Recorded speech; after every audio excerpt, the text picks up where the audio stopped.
ברוך אתה אדוני אלוהינו מלך העולם, אשר קידשנו במצוותיו וציוונו להדליק נר של חנוכה. My name is Natan Sharansky. For 3 years already I am fighting for my right to live for Israel. KGB רודפים אחריו, רק мפני שהוא רוצה לעלות ארצה, רק מפני שהוא יהודי. Уже невозможно было терпеть. Репрессии, антисемитизм, вранье. Мы заявляем открыто, да, мы не хотим здесь жить, мы хотим жить в Израиле. И майор Галкин закончил допрос мой с такими словами. Эх, при Сталине выбил бы я вам все зубы, и на этом наша беседа бы с вами кончилась. Все первые допросы в основном объясняли мне, расстрел неизбежен. Потому что было ясно, что обвинение в шпионаже – смертная казнь. אחד מן האישמים ברוסיה בריגול למען ארצות הברית הוא בעלי. Кто я такой? Меня в этом помещении 40 лет тому назад судили за измену Родине.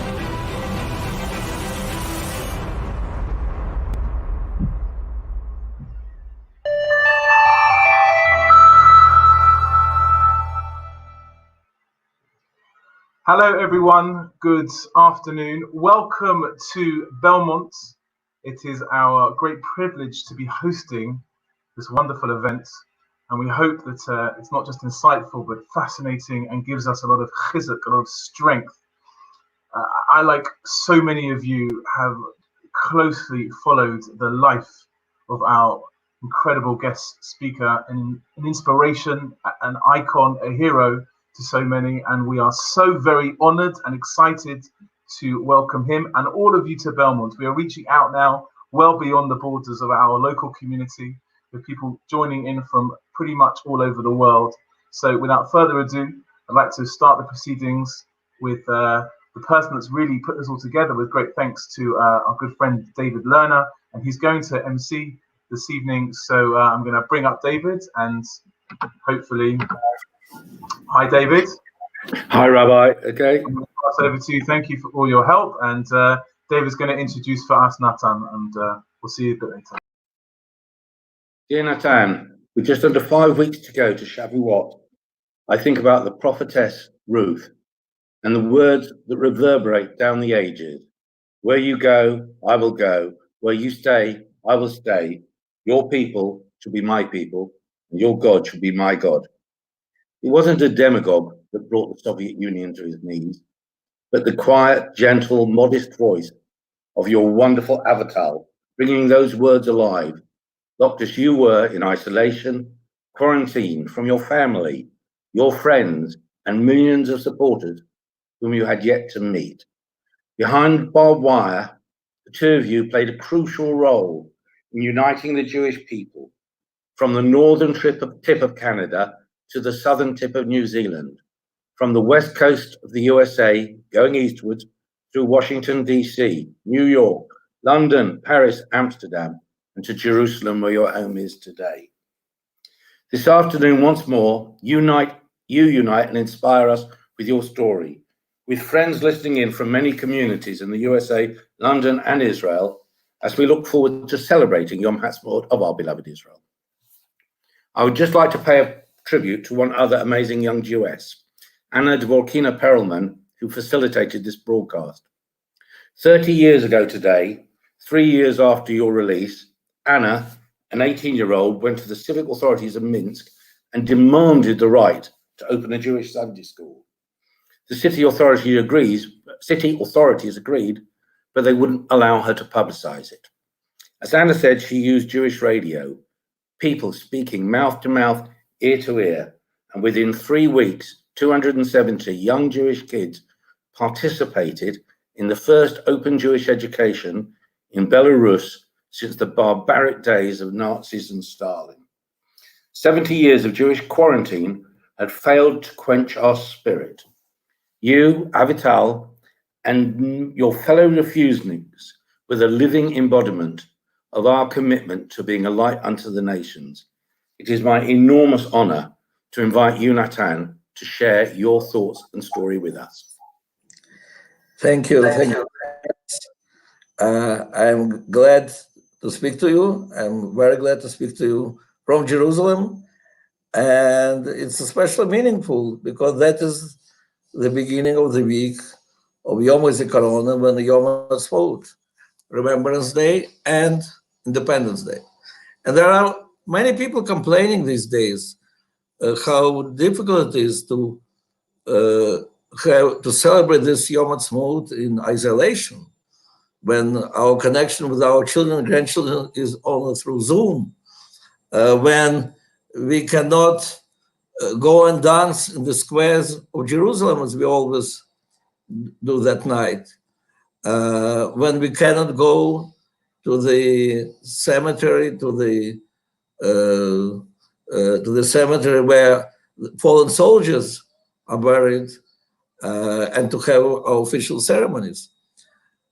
I am sure that will be special Yom HaTzmaut, but it will emphasize special meaning in this feeling of togetherness, because isolation is something which strengthens this feeling of togetherness. And I can share some of my experience with you. I spent 9 years in prison, half of this time in solitary confinement, 405 days in a very tough, punishing cell. And well, let me really, in few words, tell you the story how I came to Soviet prison, and then to speak about celebration of Yom HaTzmaut in prison. You know, I was born in Ukraine in 1948, and I grew in a very Jewish place, but there was nothing Jewish in our life, no holidays, no tradition, no religion, no language, no place where you can learn anything about this tradition. There was nothing Jewish at all except from anti-Semitism. And there was a lot of anti-Semitism. And to fight against it, against this injustice, for your dignity, you are not even thinking about it, because there are no values in your life except from the value of physical survival. And the message of your parents is very simple and very clear. You are a Jew, that's why you have to be the best in physics or mathematics or chess, something, because that's how we survive.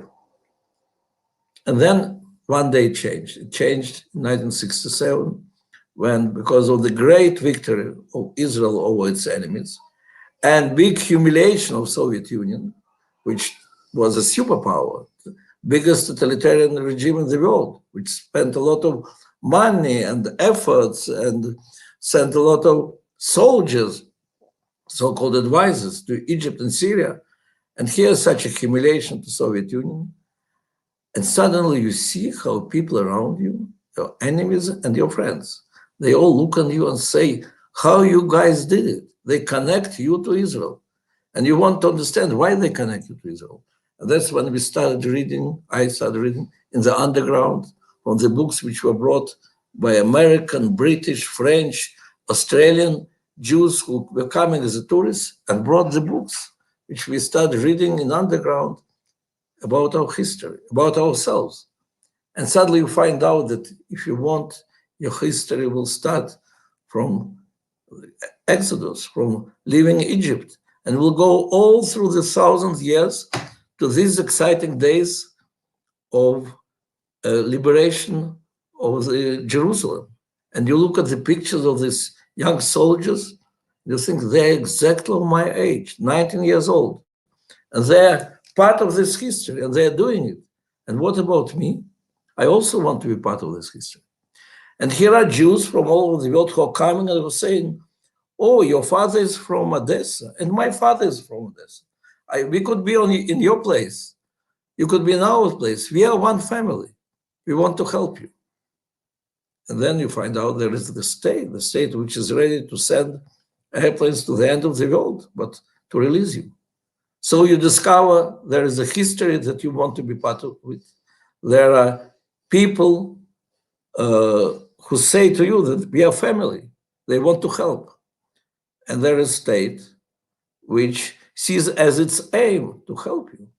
So that's what gives you strength. You discover your identity and gives you strength to start fighting for your right to leave Soviet Union, and then for the right of the other Jews, and then for freedom in general. So that's how I became activist of two movements, human rights movement and Zionist movement in the Soviet Union. And it seemed absolutely crazy how we, a small group of Jews who decided that we don't want to live in this country, how we can go against this dictatorship, which already killed millions of its own people in order to control the minds of everybody. We could fight there only because Jews of the world were fighting together with us. We went to demonstrations. We were arrested for these small demonstrations of 10 people. And next day, tens of thousands, hundreds of thousands of Jews all over the world went on their demonstrations. And KGB tried to isolate us, to cut our telephone lines, and Jews were sending more and more tourists to restore these connections. And the world Jewry was demanding from their leaders to connect all the interests of the Soviet Union with our fate. That's how our movement was developing. And one day I was arrested for my activism, accused in high treason, and threatened to be sentenced to death. And for 1.5 years of interrogations, they were reminding me every day that it will finish with my death if I will not cooperate with them. And I had to tell to myself why I shouldn't cooperate with them. And it was clear to me why. Because what they wanted me simply to go public and to say that they are right and we are wrong.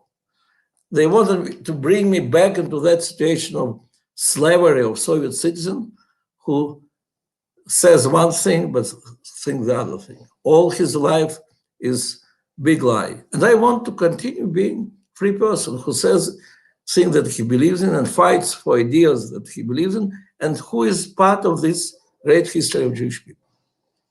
And then they sentenced me to prison and try to isolate me more and more and more. And the important thing, even when you are in a punishing cell, which is a small cell of 2 meters to 2 meters, nothing to read, nothing to write, very cold, they take away all the warm clothes, 3 pieces of bread, 3 cups of water. What you're doing in this situation? First of all, you have to remind yourself all the time why you're there, that you're a soldier of big historic battle, and that in this battle, everything depends on you. Every word of yours is very important. And you, if you want that our people will win this battle, you cannot give up. You have to remind yourself why you are in this isolation, why you chose to be in this isolation. And second, you have to remind yourself again and again to think about it all the time, how Jewish people all over the world continue at this moment struggle. And the KGB tells you that everybody forgot you, that they say, after all, who was behind you? Bunch of students and housewives. And by the way, they were right. It was big army of Jewish students and Jewish housewives and Jewish lawyers and Jewish rabbis who were behind me. But I was absolutely sure that they never stopped fighting. My wife never stops fighting. The state of Israel never stops fighting. And I'm a part of the struggle. And of course, you have to use your hobbies in this situation when you are in isolation, that of the time, to enjoy life. My big hobby was chess. I like from my childhood play chess to win people who are older than me, taller than me. And I liked it so much that I started playing simultaneous games. Then I started playing in my head. I could play simultaneously with 3 people without looking at the board. And it was simply a hobby. But now in the punishing cell, in isolation, suddenly there is sense in it. You are playing thousands of games in your head, and you're winning all of them. And you're becoming stronger intellectually. And you remind yourself that at the same time, there is a bigger battle of Jewish people. Now, one day there was Independence Day. How I knew? In neighboring, I never was in one cell with the other prisoners of Zion. They never permitted me to be in any contact with other Jews. But for a few weeks, In the adjacent cell, there was Yosef Mendelevich, another prisoner of Zion, who spent many years for his Zionist activity.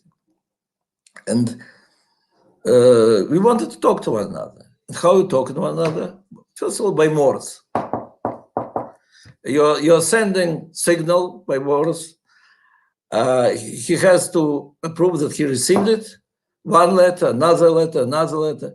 It's very slow, but relatively secure because you can knock and at the same time watch that the guard is not near your door. The moment he sees that you are connecting with the other cell, you'll be sent to punishing cell immediately. So the quicker, more effective way, but much more dangerous, is when you take away water from your toilet and he takes the water from his toilet and you put head deep in and you can talk like by mobile phone. In fact, much better than mobile phone because connection is over there. The problem is, of course, that if the guard will see, you cannot explain what your head was doing.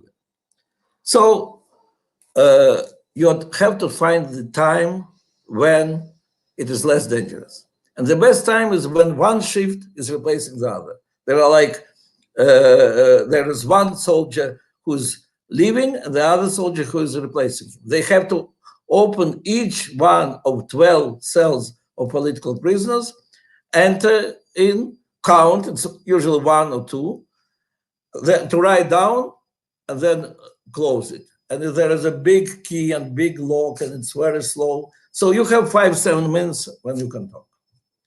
One day, Yosef Mendelevich, who was more educated in Jewish calendar than I, knocks me by Morse that in accordance with his calculations, today is Yom HaZikaron, Remembrance Day.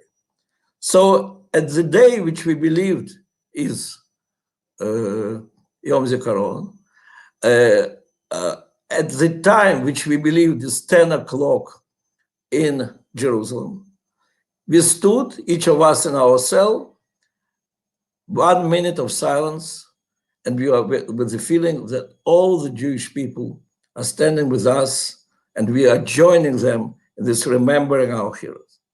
And then in the evening, when one shift is replacing the other, that's 7 in the evening. That's exactly the time when normally on Mount Herzl, there is a big ceremony when Yom Zikaron is replaced by Yom Ha'atzmaut, Independence Day. And that's exactly when the shifts are moving, soldiers are moving. And we prepared our toilets in advance. We jumped with our heads inside and we had a tekes, a ceremony. Yosef Mendelevich was speaking his very beautiful Hebrew. He was more educated than I. I was speaking my primitive Hebrew, but we were saying slowly, word by word, we're saying that now we are celebrating this great day of the creation of our state with all the people of Israel. And the day will come when we, with our families, will be celebrating this day in Jerusalem.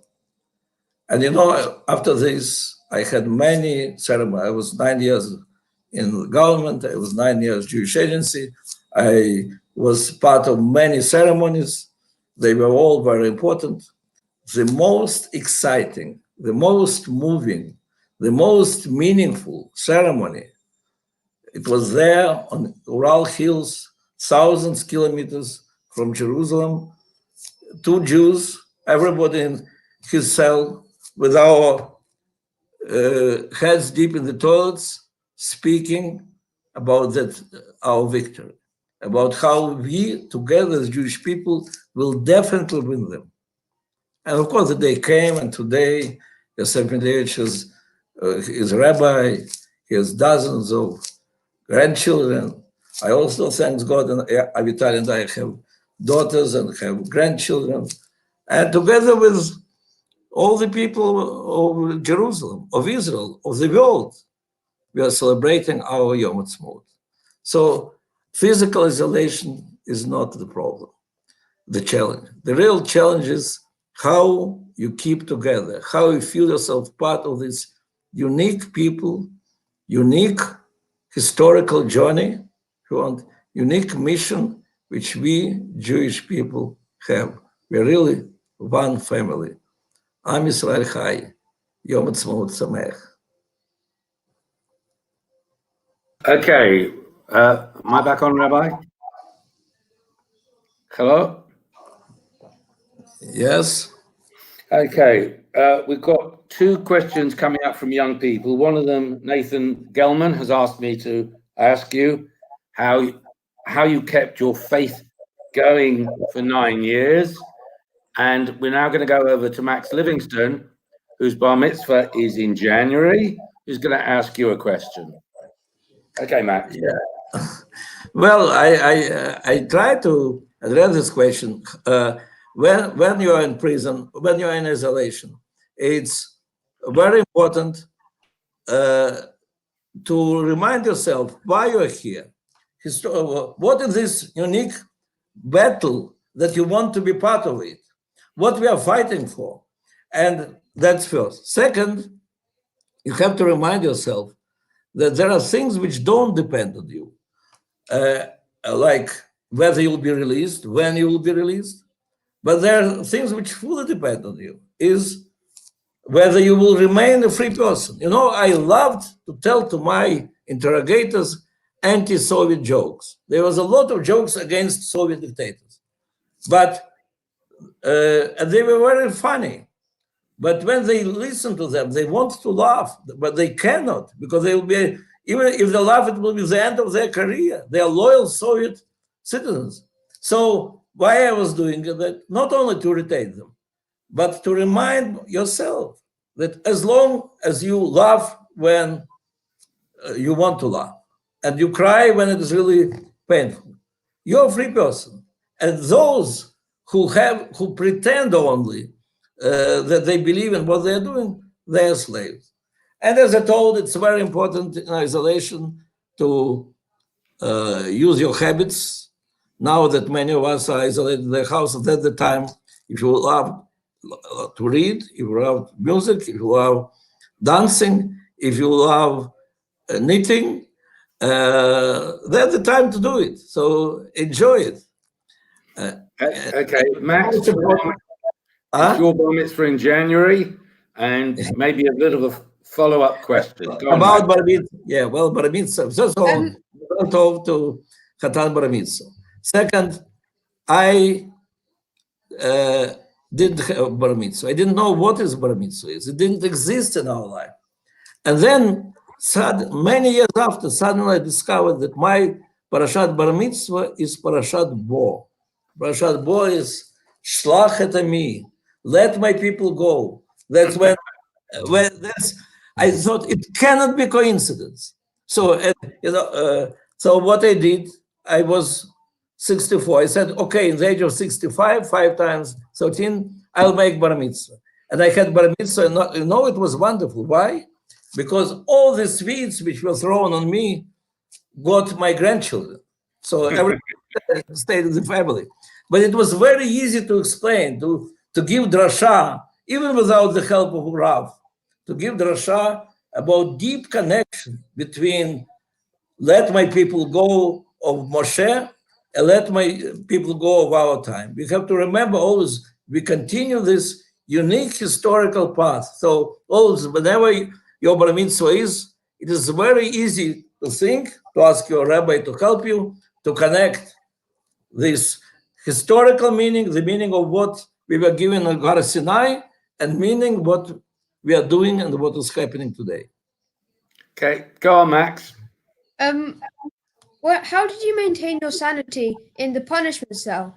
What did you think about and do whilst in the cell? Well, first of all, you should always keep your capability to laugh. You have to make fun of them, of your torturers, of this crazy reality, and at the same time, to be very serious about our struggle, about our history, and about how we continue our history. We want to be to deserve this history and to continue it.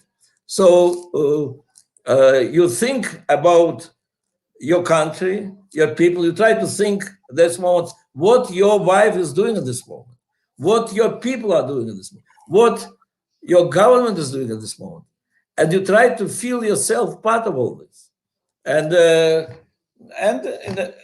above all this, you play chess in your head. That's how you keep your sanity. Well, that would have driven me insane. But there you go. We're going over now to Anya for another question. When you were in prison, thousands of young Jews joined the worldwide campaign to set you free. What do you think are the most important issues young Jews around the world should be concerned with these days? Yeah, well, first of all, that's another opportunity to mention, thank you for your question, to mention that really these young Jews defeated the army of KGB. Soviet Union was the biggest totalitarian regime. KGB was the most frightening secret police in the world. And they were telling me, we are KGB, and they're only a bunch of students and housewives. How they can, what are your hopes about? And these young students and housewives didn't let the world to forget.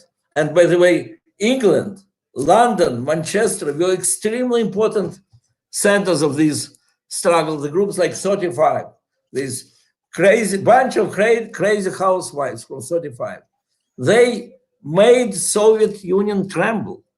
And there was not a one delegation from Soviet Union coming to England who felt itself safe, whatever was the topic of the discussions between England and Soviet Union, thanks to these students and housewives and your Prime Minister Margaret Thatcher, the overwhelming topic of all the relations was what is happening with Soviet Jews, what is happening with me, with the other presidents of Zion.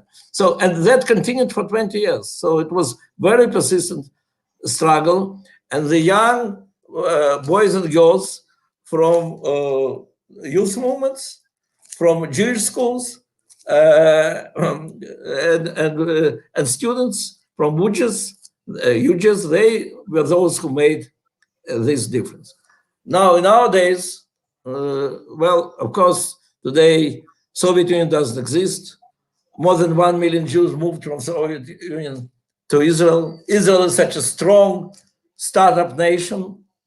With all this, you cannot take existence of Israel for granted. You cannot take security of Jewish communities for granted. Anti-Semitism, all the anti-Semitism came back. New anti-Semitism of hating Israel is growing. And at this moment, we can see how there is no wall between hatred, or no difference between hatred of Jews and hatred of the state of Israel. And it is very important to young Jewish students in the universities. I know it's difficult. It's very important to see this hatred of Israel, new anti-Semitism, and not to be deceived by the voices that it's only political criticism of Israel. Of course, we're all for political criticism in Israel. In Israel, day and night we are criticizing. But when it comes to delegitimization of Israel, demonization of Israel, clear double standard which is not applied to any other country, that is the same demonization and double standard towards Jews, which was applied to Jews by anti-Semites and which is coming back today. And that's the danger, not only the danger for our country or for our people, that's the danger to free world, to the freedom of the world. And it is a very noble cause that all of us have to participate. Thank you. And to conclude our fantastic session, we're going over to Racheli Levine now, whose bat mitzvah is in a few weeks' time. Mazal tov.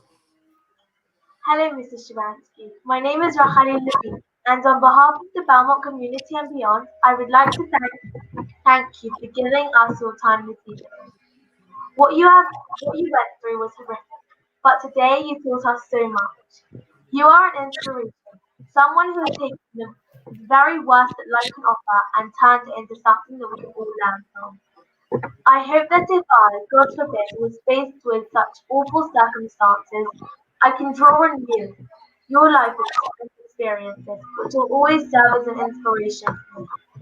We hope and pray that you are blessed to have many more years of good health and happiness with your family. Thank you. Kaya, Great. on behalf of everybody watching from all over the world, Natan, thank you very much. Our best wishes to Avital and all your family, and you should have a wonderful Yom Ha'atzmaut. Thank you. Chag Sameach. Chag Sameach. Chag Sameach. Chag Sameach. Thank you to Natan again. We really appreciate having you all in Belmont, and thank you for David for putting this all together. And please God, a very meaningful and important week for all of us, especially for all of Israel. Thank you. And the moment isolation is finished, I expect to see all of you in Jerusalem. Please God. Please God. Thank you very much. And a huge thank you to everyone for watching and being with us. If you would like to join us tomorrow evening at 8 o'clock on my Facebook page or this YouTube channel, we are having a very special Yom HaZikaron and Israel Independence Day, pre-Independence Day, Memorial Day for all those fallen soldiers. We have a very special guest speaker coming live from Israel, and a few other guests that will be joining us. We will of course say the memorial prayers, and it should be a very important and should be a very special evening. So that's tomorrow night at 8 o'clock. There's lots of other things going on in Belmont, in our community, in all the communities all over the world. Stay tuned, stay healthy and stay safe, and please God, we get to see each other in person very, very soon. Thank you for watching.